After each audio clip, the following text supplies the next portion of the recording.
وفات کیږي او د کدن پټیم کې دا په تندی باندې خوله راغلی وه بس دا سړی د ښایسته علامه ده. په دې باب کې حدیث د بریده رضی الله عنه هغه نقل کړی د امام احمد امام ترمذی او صحیح حدیث سے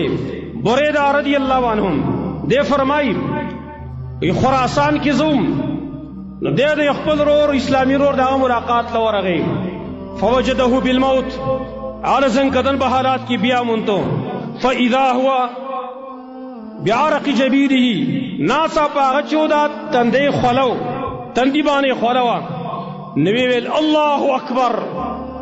بریده رضی الله عنه چې کله د خپل رور ولی د خپل مسلمان رور په تندی باندې خلوا ویل الله اکبر.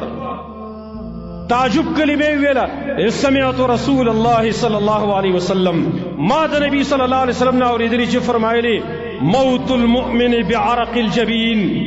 د مؤمن مرګ د تندی په خله باندې